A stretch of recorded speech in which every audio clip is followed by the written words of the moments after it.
الحمد لله نحمده ونستعينه ونستغفره ونؤمن به ونتوكل عليه ونعوذ بالله من شرور أنفسنا ومن سيئات أعمالنا من يهده الله فلا مضل له ومن يضلله فلا هادي له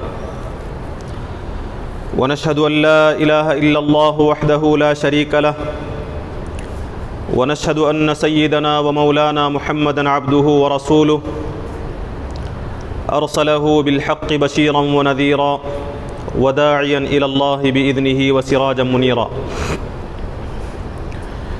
أما بعد فإن أصدق الحديث كتاب الله وخير الهدي هدي محمد صلى الله عليه وسلم وشر الأمور محدثاتها وكل محدثة بدعة وكل بدعة ضلالة وكل ضلالة في النار.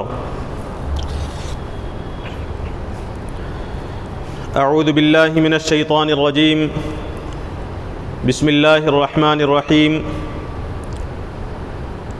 قل يا أهل الكتاب لستم على شيء حتى تقيموا التوراة والإنجيل وما أنزل إليكم من ربكم. صدق الله العظيم. رب اشرح لي صدري ويسر لي أمري واحلل عقدة من لساني يفقهوا قولي. سبحانك لا علم لنا إلا ما علمتنا إنك أنت العليم الحكيم. قابل احترام معزز بزرگوں، عزیز نوجوان دوستوں اور بھائیوں،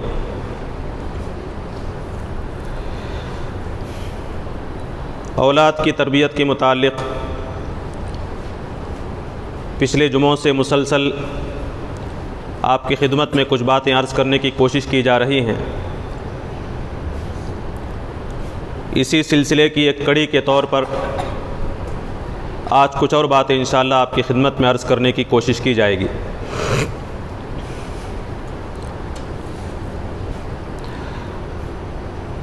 اس دور کے متعلق اور موجودہ حالات کے متعلق جب ہم گفتگو کرتے ہیں تو امت مسلمہ کی لاچاری اور بے چارگی کا تذکرہ بہت زیادہ ہوتا ہے. ہم یہ کہتے ہیں کہ امت مسلمہ پر مختلف مقامات سے آفتیں برس رہی ہیں. امت مسلمہ ذلت اور رسوائی کا شکار ہے، اور اس پر گفتگو کرتے ہوئے اس کی وجوہات پر جب ہم غور کرتے ہیں تو ایک وجہ خود ہم یہ اپنے سامنے رکھتے ہیں کہ ہماری کمزوری کی اصل وجہ یا پھر ہماری کمزوری کی اور ہماری پستی کی بہت بڑی وجہ یہ ہے کہ ہم مختلف ٹکڑوں میں بٹ چکے ہیں. ہمارے اندر سے اتحاد ختم ہو چکا ہے، اور پھر ہم یہ خواہش کرتے ہیں، یہ تمنا کرتے ہیں کہ مسلمانوں کے درمیان میں اتحاد ہونا چاہیے. ہمیں اس بات کا مظاہرہ کرنا چاہیے کہ ہم متحد ہیں اور ہم کتنی بڑی قوت کے مالک ہیں، اور اس کے لیے عملی اقدام کیا ہونا چاہیے اس پر بھی گفتگو ہوتی ہے کہ مختلف جماعت کے ذمہ داروں کو لے کر، مختلف مسالک کے ذمہ داران کو، ائمہ مساجد کو لے کر ایک جلسہ کیا جائے اور کوئی لائحہ عمل اختیار کیا جائے. لیکن ان سب کوششوں کے باوجود، ان خواہشات کے باوجود ہم دیکھ رہے ہیں کہ جس قسم کا اتحاد امت مسلمہ کو مطلوب ہے وہ اتحاد کہیں نظر نہیں آتا. یہ ایک حقیقت ہے کہ امت کی کمزوری کی بہت بڑی وجہ، مختلف وجوہات میں ایک بہت بڑی وجہ یہ ہے کہ امت کے اندر اتحاد نہیں ہے. اولاد کی تربیت کی جب بات آتی ہے تو ہمیں یہ غور کرنے کی ضرورت ہے کہ وہ اسباب کیا ہیں جس کی بنیاد پر امت کے اندر اتحاد پیدا ہو سکتا ہے. اور ہماری کوشش یہ ہونی چاہیے کہ ہماری اولاد، ہمارے بچے امت کے اندر اتحاد امت کا سبب اور ذریعہ بن سکیں. قرآن مجید نے، نبی کریم صلی اللہ علیہ وسلم نے اتحاد کی ایک بہت بڑی وجہ جو بتائی ہے وہ یہ ہے کہ لوگوں کے درمیان میں آپس میں ایک دوسرے سے قلبی محبت ہو۔ قلبی محبت اگر ہمارے درمیان میں نہیں ہے تو جسموں کا متحد ہو جانا، جلسوں میں جمع ہو جانا، ایک سٹیج پر مختلف مسالک کے علماء کا مل جانا، یہ جتنے بھی ظاہری علامتیں ہیں اتحاد کی، یہ ظاہری اسباب امت کو متحد نہیں کر سکتی جب تک کہ دلوں کے اندر محبت نہ ہو۔ نبی کریم صلی اللہ علیہ وسلم نے فرمایا کہ قلبی محبت پیدا کرنے کا مختلف ذرائع میں سے ایک اہم ذریعہ یہ ہے کہ ایک دوسرے کو سلام کیا جائے، سلام کو عام کیا جائے۔ بظاہر آپ دیکھیں یہ سلام کرنا ایک بہت ہی معمولی عمل ہے، لیکن نبی کریم صلی اللہ علیہ وسلم نے فرمایا کہ جب یہ عمل تم اختیار کرو گے تو تمہارے درمیان، تمہارے دلوں کے اندر محبت پیدا ہوگی، اور ہم غور کریں گے تو معلوم ہوگا کہ اگر دلوں میں محبت ہوگی تو ظاہر سی بات ہے کہ اتحاد کا ایک اہم مرحلہ ہم نے گویا کہ پار کر لیا۔ اتحاد کی طرف، امت کے اتحاد کی طرف ہم بڑھ رہے ہیں، لیکن دل میں محبت نہ ہو، قلبی لگاؤ نہ ہو تو ظاہری کوششیں جتنی ہو سکے، لیکن دل کے اندر چونکہ نفاق ہے، دل میں ہمیں دوسرے سے محبت نہیں ہے، تو اس کا نتیجہ یہ نکلے گا کہ ساری کوششیں رائگاں ہو جائیں گی، ساری کوششیں ضائع ہو جائیں گی۔ نبی کریم صلی اللہ علیہ وسلم نے فرمایا کہ اولا ادلکم علی شیء اذا فعلتموہ تحاببتم، اے لوگو کیا میں تمہیں ایسا عمل بتاؤں کہ اگر تم اس عمل کو اختیار کرو تو تمہارے درمیان میں محبت پیدا ہوگی، تمہارے دل جڑیں گے۔ افشوا السلام بینکم، آپس میں سلام کو خوب عام کرو۔ نبی کریم صلی اللہ علیہ وسلم کی یہ حدیث اور خود نبی کریم صلی اللہ علیہ وسلم کا عمل یہ بتاتا ہے کہ بچوں کے اندر سلام کرنے کے جذبے کو بیدار کرنے کی ضرورت ہے۔ نبی کریم صلی اللہ علیہ وسلم نے اپنے عمل سے بتایا، اپنے قول سے بتایا کہ جب تم گھر میں داخل ہو تو سلام کرو، گھر سے نکلو تو سلام کرو۔ اس کے نتیجے میں بچوں کے اندر سلام کرنے کی صفت پیدا ہوگی، بچوں کو سلام کی عادت ڈلوائی جائے، بچوں کو یہ سکھایا جائے کہ جب بھی کسی مسلمان سے ملو تو سلام کرو، چاہے تم اس مسلمان کو پہچانتے ہو یا نہ پہچانتے ہو۔ نبی کریم صلی اللہ علیہ وسلم نے صرف یہ نہیں فرمایا کہ جن سے تمہارا تعارف ہو، جن کے بارے میں تم جانتے ہو، تمہارے دوست ہیں، تمہارے قریبی ہیں، ان کو سلام کرنا چاہیے، نہیں۔ نبی کریم صلی اللہ علیہ وسلم فرماتے ہیں کہ تقرئ السلام علی من عرفت ومن لم تعرف، کہ تم سلام کرو ہر اس شخص کو جس کا تعارف تمہیں ہے، جسے تم پہچانتے ہو، ومن لم تعرف، جسے تم نہیں پہچانتے لیکن تمہیں معلوم ہو رہا ہے، علامتوں سے، نشانیوں سے معلوم ہو رہا ہے کہ یہ شخص مسلمان ہے، تو پھر وہ تمہارے سلام کا مستحق ہے۔ تم کسی کو پہچانتے ہو یا نہ پہچانتے ہو، اسے سلام کرو۔ یہ بچپن ہی سے بچوں کے اندر یہ کیفیت، یہ عادت ہمیں ڈالنی چاہیے کہ وہ بچے دوسروں کو سلام کریں، ہم بچوں کو سلام کریں، ہم دوسروں کو سلام کریں۔ اس کی اہمیت اس وجہ سے بھی ہے کہ آج ہمارا تجربہ بتاتا ہے کہ آج ہم جب کسی کو سلام کرتے ہیں تو یہ دیکھ کر کہ وہ کس جماعت سے تعلق رکھتا ہے، جماعت کو دیکھ کر سلام کیا جاتا ہے، مسلک کو دیکھ کر سلام کیا جاتا ہے۔ ہماری جماعت کا ہے تو چہرے پر مسکراہٹ آئے گی، ہماری جماعت کا ہے تو سلام کریں گے، کسی اور جماعت سے تعلق رکھتا ہے تو پھر مسکراہٹ کا نام و نشان نہیں ہمارے چہرے پر۔ نبی کریم صلی اللہ علیہ وسلم کی سنتوں کو اختیار کرنے والے کتنے افراد ہمارے اندر ہیں، میں اپنا جائزہ لوں، ہم اپنا جائزہ لیں۔ نبی کریم صلی اللہ علیہ وسلم کی سنت سے محبت کا دعویٰ کرتے ہیں، مختلف سنتوں کو ہم اختیار کرتے ہیں، لیکن افسوس یہ ہے کہ ہماری اختیار کی جانے والی سنتیں وہ ہیں جس کا ہماری اپنی ذات کو فائدہ ہوتا ہے، جس کا فائدہ صرف ہماری اپنی ذات کو ہو، ایسی سنتیں ہم اختیار کرتے ہیں۔ لیکن ایسی سنت جس کا فائدہ اپنی ذات کے علاوہ دوسروں کو بھی ہو، جس سے دوسروں کی محبت حاصل ہو، ایسی سنتوں کو اختیار کرنے کے لیے ہم تیار نہیں۔ ہم جا رہے ہیں، ہمیں معلوم ہے کہ سامنے سے ایک صاحب تشریف لا رہے ہیں، جیسے ہم نے انہیں دیکھا یا پھر انہوں نے ہمیں دیکھا، محسوس کر لیا کہ فلاں جماعت کے ہیں، آپ اندازہ لگائیں چہرہ دوسری طرف موڑ لیا جاتا ہے اور اس طرح ہم ظاہر کرتے ہیں کہ ہم کسی دوسرے کام میں مصروف ہیں اور ہم نے آپ کو دیکھا ہی نہیں۔ گویا کہ ہمارا سلام ان لوگوں کے لیے ہے جو میری جماعت سے تعلق رکھتا ہو۔ اگر یہ کیفیت ہو، یہ صفت ہو، تو اس کیفیت کے ساتھ دل میں نعوذ باللہ نفاق کے ساتھ ہم اگر اتحاد کی بات کرتے ہیں، اتحاد کی خواہش کا اظہار کرتے ہیں، تو ایسے اتحاد کی بات کہہ کر ہم اللہ تبارک و تعالیٰ کو دھوکہ نہیں دے سکتے۔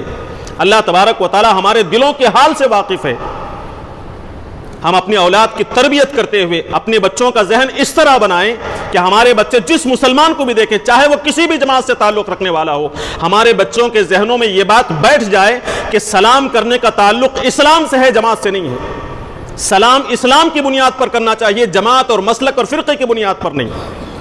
اگر یہ جذبہ اگر ہم اپنے اولاد کے اندر پیدا کرتے ہیں، یہاں جتنے افراد موجود ہیں یا پھر جن جن تک میری آواز پہنچے گی، ان تمام سے میں گزارش کرتا ہوں کہ اگر میں ہم اپنی اولاد کی اس طرح تربیت کریں گے تو ایک وقت آئے گا کہ انشاءاللہ ایسی جنریشن تیار ہوگی، ایسی نسل تیار ہوگی کہ جس کی سوچ یہ ہوگی کہ میں کسی بھی مسجد میں جاؤں انشاءاللہ مجھے نماز کے لیے رکاوٹ نہیں ہوگی، یا کوئی بھی کسی بھی جماعت کا فرد، کسی بھی مسلک کا فرد ہماری مسجد میں اگر آئے تو ہم اس کے لیے رکاوٹ نہیں بنیں گے۔ اس کیفیت کے ساتھ بچوں کی تربیت کرنے کی ضرورت ہے کہ بچوں کے دلوں میں محبت پیدا ہو، بچے دوسروں سے محبت، دوسروں کی محبت اپنانے والے، دوسروں کے لیے محبت بانٹنے والے بنے۔ اگر ہم اتحاد چاہتے ہیں تو ایسی نسل ہم تیار کرنے کی کوشش کریں جو اس بات کا ثبوت پیش کرے، جو ایسی سوچ کی حامل ہو کہ محبت اصل میں دل سے ہوتی ہے، صرف زبان سے نہیں۔ سلام کو عام کرنے کا جذبہ بیدار کیا جائے۔ ایک اور اہم ترین چیز وہ یہ کہ ہم اپنے اولاد کے دل میں،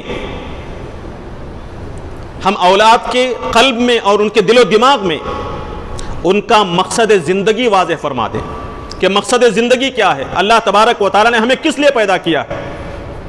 ہم ابتدا ہی سے، آغاز ہی سے بچوں کی اس طرح تربیت کریں کہ تمہیں ایک اہم ترین مقصد کے لیے دنیا میں بھیجا گیا ہے۔ انسان کو اس دنیا میں محض اپنی کمائی کے لیے، مال و دولت حاصل کرنے کے لیے، تجارت اور بزنس کرنے کے لیے پیدا نہیں کیا گیا ہے۔ انسان اس دنیا میں اس لیے پیدا نہیں کیا گیا ہے صرف اپنی فکر کرے، مال و دولت کی فکر کرے، دکان کو، بزنس کو، کاروبار کو، دنیا کو مقصود بنا کر اللہ تبارک و تعالیٰ نے اسے جو قلب دیا ہے، اسے جو دماغ دیا ہے، اسے جو صلاحیتیں دی ہیں، اس کی ساری صلاحیتیں، اس کی ساری قابلیتیں دنیا کے لیے، مال و دولت کے حصول کے صرف ہو جائیں اور اسی طرح اس کی زندگی ختم ہو جائے۔ اس لیے اللہ تبارک و تعالیٰ نے انسان کو پیدا نہیں کیا۔ انسان کی پیدائش کا مقصد، ہماری پیدائش کا مقصد، بچوں کو بتایا جائے کہ تمہاری پیدائش کا مقصد یہ ہے کہ اس دنیا کے اندر معروف پھیلے اور منکرات کا خاتمہ ہو۔ تمہیں دنیا کے اندر برائیوں کو ختم کرنے کے لیے پیدا کیا گیا ہے، اپنا پیٹ پالنے کے لیے پیدا نہیں کیا گیا ہے۔ تمہیں جو انسان بنایا، تمہیں جو سوچنے کی صلاحیت دی، تمہارے اندر جو قابلیتیں اللہ تبارک و تعالیٰ نے پیدا کی، تمہارے اندر بولنے کی صلاحیت ہے، تمہارے اندر لکھنے کی صلاحیت ہے، تمہیں اللہ نے جوانی بخشی ہے، تمہیں بولنے کی قوت دی ہے، تمہارے اندر عزم و حوصلہ پیدا کیا ہے۔ یہ ساری قوتیں جو اللہ تبارک و تعالیٰ نے تمہیں دی ہیں، یہ اصل میں دین کے غلبے کے لیے دی ہیں، اصل میں باطل کو مٹانے کے لیے دی گئی ہیں۔ یہ صلاحیتیں حق کا غلبہ ہو، باطل کا سرنگوں ہو، دین کا سر بلند ہو، اللہ کی زمین میں، اللہ کی سرزمین میں اللہ کا قانون، اللہ کے اصول اور اللہ تبارک و تعالیٰ کی مرضی نافذ ہو۔ اس لیے اللہ تبارک و تعالیٰ نے تمہیں یہ صلاحیتیں دی ہیں۔ ان صلاحیتوں کو استعمال کر کے، اپنی جوانی کو استعمال کر کے، مال و دولت کو استعمال کر کے جتنی ضرورت ہے اتنی دنیا ضرور کمائی جائے، دنیا سے صرف نظر نہ کیا جائے۔ جتنی ضرورت ہے اتنی دنیا ضرور کمائی جائے، لیکن دنیا تمہارا مقصود اصلی نہ ہو، دنیا تمہارا قبلہ نہ بن جائے، دنیا تمہارا کعبہ نہ بن جائے۔ تمہارا قبلہ، تمہارا مقصود دین ہے اور دین کا غلبہ ہے۔ اسی لیے تمہیں پیدا کیا گیا ہے، یہ جذبہ بچوں کے دلوں میں پیدا کیا جائے۔ چھوٹی چھوٹی صورتیں لے کر انہیں سمجھایا جائے، سورۃ العصر ان کے سامنے پڑھیں، سورۃ العصر یاد کرائیں، اس کا مفہوم یاد کرائیں، بتائیں کہ انسانی تاریخ اس بات کی گواہ ہے کہ جو انسان اقامت دین کا کام نہیں کرتا، جو انسان دنیا کے اندر باطل کو مٹانے کی جدوجہد نہیں کرتا، وہ خسارہ اٹھاتا ہے، وہ خسارے کا شکار ہوتا ہے۔ والعصر، قسم ہے زمانے کی، ان الانسان لفی خسر، تمام انسان خسارے میں ہیں، میں بھی، تم بھی، تمہارے بھائی بھی، تمہاری بہنیں بھی، سارے خسارے میں ہوں گے، الا الذین آمنوا، سوائے ان لوگوں کے، صرف وہی لوگ خسارے سے، گھاٹے سے بچ سکیں گے، اللہ کے غضب سے بچ سکیں گے جو آمنوا، جو ایمان لائے، وعملوا الصالحات، جنہوں نے عمل صالح کیا، وتواصوا بالحق، جنہوں نے حق کی نصیحت کی، حق کی تلقین کی، معروف کو پھیلانے کی کوشش کی، اور وتواصوا بالصبر، معروف کو پھیلانے کے نتیجے میں، باطل کے خلاف ڈٹ کر کھڑے ہونے کے نتیجے میں، اللہ کی مرضی کو نافذ کرنے کی کوشش کرنے کے نتیجے میں جو مشکلات، جو مصائب، جو پریشانیاں، جو فتنے آئیں گے، اس کا ڈٹ کر مقابلہ کیا جائے، صبر کیا جائے، ثابت قدمی کا مظاہرہ کیا جائے۔ تو جن لوگوں کے اندر یہ صفات نہیں ہوں گی، یاد رکھیں یہ مفہوم پہلے ہمارے اندر پیدا ہو، یہ مفہوم پہلے ہمارے ذہنوں میں محفوظ ہو جائے کہ اگر ہم ایمان کے ساتھ، عمل صالح کے ساتھ دین کو پھیلانے کا کام نہیں کریں گے، حق کی نصیحت کا کام نہیں کریں گے، باطل کے خلاف کھڑے ہونے کی ذمہ داری نہیں اختیار کریں گے، تو پھر ہماری اولاد اس راہ پر نہیں چل سکے گی۔ ہم خود بھی دین اسلام پر قائم رہیں، حق کو پھیلانے کا کام کریں۔ اخرجت للناس، تمہیں انسانوں کی بھلائی کے لیے پیدا کیا گیا، انسانوں کی فلاح و بہبود کے لیے پیدا کیا گیا، انسانوں کو ہدایت کے راستے پر لانے کے لیے پیدا کیا گیا، صرف دنیا کمانے کے لیے نہیں، صرف اپنی فکر کرنے کے لیے نہیں، بلکہ دنیا کی فکر کی جائے اور دنیا کی بہتری کی فکر کی جائے۔ سورہ عصر سنائیں ان کے سامنے، اصحاب السبت کا واقعہ بتائیں کہ جنہوں نے اپنی نگاہوں سے دیکھا کہ ان کی نگاہوں کے سامنے برائیاں ہو رہی ہیں، لیکن انہیں روکنے کی کوشش نہیں کی، صرف اپنی فکر میں لگے رہے، خود متقی بنے رہے، لیکن دوسروں کو گمراہی سے، خدا کی نافرمانی سے بچانے کی کوشش نہیں کی۔ اللہ کا عذاب آیا تو ان دونوں پر آیا، نافرمانی کرنے والوں پر بھی اور جنہوں نے نافرمانی سے روکنے کی کوشش نہیں کی ان پر بھی عذاب آیا۔ وہی لوگ محفوظ رہے جنہوں نے خود کو بھی گناہوں سے روکے رکھا اور لوگوں کو بھلائی کی دعوت دیتے رہے۔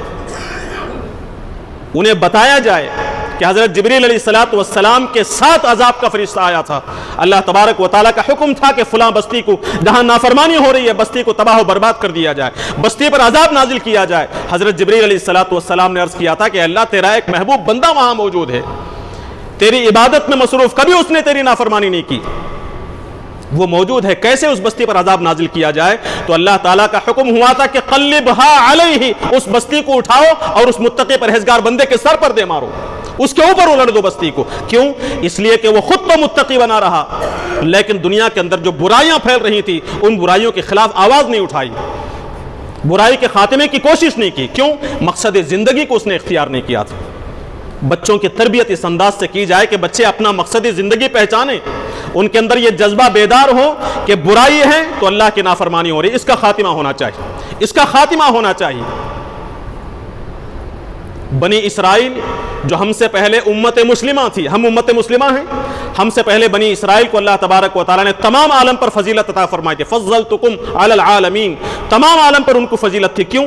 اس لیے کہ امر بالمعروف کی ذمہ داری تھی ان کی، نہی عن المنکر کا فریضہ ان کا تھا، لیکن انہوں نے جب اپنے فریضے سے غفلت برتی اللہ تبارک و تعالیٰ نے انہیں سبکدوش کیا، انہیں ہٹا دیا۔ ان پر حضرت داؤد علیہ السلام کی زبانی، قرآن کہتا ہے کہ داؤد علیہ السلام کی زبانی، حضرت عیسیٰ علیہ السلام کی زبانی، ان پر لعنت کی گئی۔ لعن الذین کفروا من بنی اسرائیل علی لسان داؤد وعیسی ابن مریم، بنی اسرائیل کے کافروں پر، بنی اسرائیل کے نافرمانوں پر اللہ تعالیٰ کی لعنت برسی حضرت داؤد اور عیسیٰ علیہ السلام کی بددعا کے نتیجے میں۔ کیوں؟ کانوا لا یتناہون عن منکر فعلوہ، اس کی وجہ یہ ہے، ان کی غلطی یہ تھی کہ ان کی نگاہوں کے سامنے منکر ہو رہا تھا، باطل دندناتا پھر رہا تھا، شرک کا راز تھا، لیکن اس منکر کے خلاف انہوں نے آواز نہیں اٹھائی، اس منکر سے روکنے کی کوشش نہیں کی۔ امت مسلمہ ہم اپنے اولاد کو کہیں کہ ہم اگر منکر کو دیکھیں اور اس کے خلاف آواز نہ اٹھائیں، اس کے خاتمے کی تڑپ ہمارے دل کے اندر پیدا نہ ہو، تو ہم بھی اللہ تبارک و تعالیٰ کی لعنت کے مستحق ہوں گے، ہم بھی ملعون ہوں گے۔ جبکہ یہ امت ملعون نہیں ہے، بلکہ امت یہ مرحوم ہے، جس پر اللہ تبارک و تعالیٰ کی رحمتوں کا نزول ہونا چاہیے۔ اللہ کی رحمت کی مستحق ہونے والی یہ امت کبھی ملعون نہیں ہو سکتی۔ شرط یہ ہے کہ اقامت دین کا کام کیا جائے، دین کو پھیلانے کا کام کیا جائے۔ بچوں کے ذہن کے اندر ایسی صفت پیدا کر دی جائے، ان کے اندر یہ جذبہ پیدا کر دیا جائے، یہ بتا دیا جائے کہ منکر اگر آپ کی نگاہوں کے سامنے ہو تو کسی بھی صورت میں اسے برداشت نہ کریں، چاہے کہیں بھی ہو، چھوٹا منکر ہو یا بڑا منکر ہو، آپ کے گھر میں ہو یا کسی اور کے گھر میں۔ یہاں تک کہ والدین کو یہ بتانے کی ضرورت ہے کہ خود ہمارے اندر کوئی برائی آپ دیکھیں تو آپ آگے بڑھ کر ہمیں روکیں۔ اگر یہ جذبہ ہم بچوں کے اندر بیدار کریں گے، ہم اپنے آپ کو بھی بچوں کے سامنے پیش کریں گے کہ اگر میرے اندر کوئی غلطی دیکھو تو تمہیں ضرور ٹوکنا ہے، یہ ہوگا، یہ کیفیت ہوگی، تو لازماً ہمارے گھر میں ہماری تربیت کرنے والی ہماری اولاد موجود ہوگی جو ہمیں راہ راست پر قائم رکھے گی، ہمیں غلط رخ پر جانے نہیں دے گی۔ من رآ منکم منکرا فلیغیرہ بیدہ، نبی کریم صلی اللہ علیہ وسلم کی یہ حدیث ان کے ذہن نشین کر دی جائے کہ تم میں سے جو شخص بھی کسی منکر کو دیکھے اسے چاہیے کہ اپنی قوت کو استعمال کر کے اس منکر کا خاتمہ کرے۔ اگر قوت کی ضرورت ہو تو قوت کا استعمال کیا جائے، منکر کا خاتمہ ہو۔ فَإِن لَمْ يَسْتَطِعْ، طاقت نہیں ہے، کم سے کم زبان استعمال کی جائے، اس کے خلاف دلائل دیے جائیں، گفتگو کی جائے اور اس منکر کے ازالے کی کوشش کی جائے، خدا کی نافرمانی زمین پر نہ ہو۔ اتنی بھی طاقت نہیں ہے تو فَبِقَلْبِهِ، دل میں اس برائی کے خلاف نفرت پیدا کی جائے۔ ہماری اولاد اس قابل ہو کہ ہرگز منکر کو برداشت کرنے والی نہ ہو۔ بچوں کی تربیت اس انداز سے ہونی چاہیے، کیوں؟ اسی لیے اللہ تبارک و تعالی نے ہمیں پیدا کیا، ہم اپنے بچوں کو اس قابل بنائیں کہ وہ اپنے مقصد کو پہچان سکیں، مقصد زندگی کو جان سکیں اور اس کے لیے اپنی زندگی صرف کر سکیں۔ برائی کو ہرگز برداشت نہ کیا جائے، یہ جذبہ بچوں کے اندر بیدار کریں۔ اس کا مقصود یہ ہے کہ دنیا میں اللہ کی زمین میں، اللہ کی سرزمین میں اللہ کا قانون نافذ ہو، اللہ کا اصول نافذ ہو، اللہ کی مرضی چلے اور اللہ تبارک و تعالیٰ کا دین غالب رہے۔ خدا کے دین کو غالب کرنے کے لیے اللہ تبارک و تعالیٰ نے ہمیں پیدا کیا ہے۔ خدا کے دیگر ادیان غالب ہوتے رہیں، ہم ان کے ساتھ کمپرومائز کرتے رہیں، گھبراتے رہیں، حکمت کے نام پر باطل کو برداشت کرتے چلے جائیں، اس لیے مسلمان کو پیدا نہیں کیا گیا۔ آج ایسی اولاد کی، ایسی نسل کی ضرورت ہے جو دین کو قائم کرنے کا جذبہ لے کر کھڑی ہو۔ یہی بات ہے جو قرآن مجید میں اقیم الدین کے لفظ سے بیان کی گئی۔ قرآن مجید میں جو کہا گیا، اے نبی صلی اللہ علیہ وسلم، آپ پر بھی، آپ کے پہلے جو بڑے بڑے انبیاء گزرے ہیں ان پر بھی یہ ذمہ داری تھی کہ دین کو قائم کریں۔ اے مسلمانوں، اے لوگوں، تم پر بھی یہ ذمہ داری ہے کہ اقیم الدین، تم دین کو قائم کرو۔ کیا ہے دین کو قائم کرنے کا مطلب؟ اقیم الصلاح اور اقیم الدین دونوں کو سامنے رکھ کر دیکھیں۔ نماز کو قائم کرنے کا کیا مطلب؟ نماز پڑھنے میں اور نماز قائم میں بڑا فرق ہے۔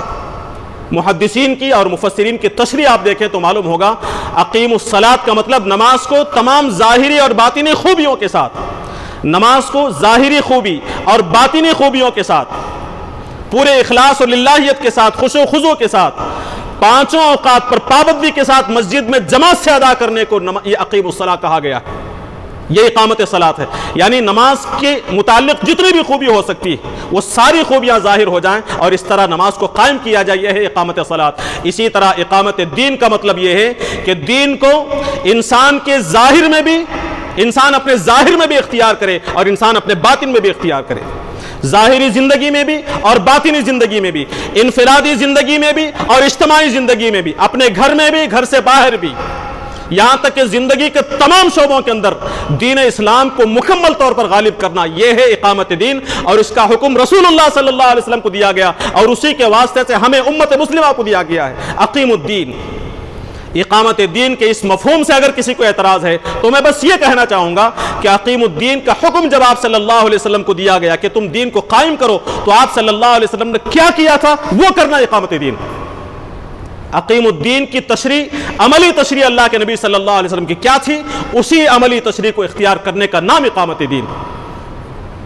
تو خلاصہ یہ ہے کہ بچوں کو اپنی مقصد زندگی سے واقف کرایا جائے، دنیا حاصل کریں جتنی ضرورت ہے، دنیا مقصود نہ ہو، مقصود اصل میں آخرت ہو، مقصود دین کا غلبہ ہو، دین کی سربلندی اور باطل کو نیست و نابود کرنا، یہ مقصود ہے۔ لیکن طریقہ کیا ہوگا؟ طریقہ بھی قرآنی ہوگا، قرآن کو قائم کیا جائے، حق کو غالب کرنا چاہتے ہیں لیکن باطل طریقے سے، اس کی اجازت قرآن و سنت نے نہیں دی ہے۔ قرآن کہتا ہے ادعو الی سبیل ربک بالحکمہ، تم لوگوں کو اپنے رب کے راستے کی طرف دعوت دو حکمت کے ساتھ، والموعظۃ الحسنہ، بہترین نصیحت کے ساتھ، اور جب کبھی گفتگو کی ضرورت ہو، ڈائلاگ کی ضرورت ہو، بحث کی ضرورت ہو تو وجادلہم باللتی ہی احسن، دوسروں سے، مخالفین سے ایسے بحث کرو جو بہترین طریقہ ہے بحث کرنے کا۔ دین کی طرف دعوت دینے کا کوئی ایسا طریقہ اختیار نہ کیا جائے، باطل کو ختم کرنے کا کوئی ایسا طریقہ اختیار نہ کیا جائے جس سے فرقہ وارانہ منافرت اور مذہبی نفرتیں پیدا ہوں، زمین کے اندر فرقہ وارانہ فساد پیدا ہو، فساد فی الارض پیدا ہو، ایسا کوئی طریقہ اختیار کرنے کی اسلام نے اجازت نہیں دی۔ دین کو قائم کیا جائے گا تو دین کے طریقے پر، قرآن و سنت کے طریقے پر قائم کیا جائے گا۔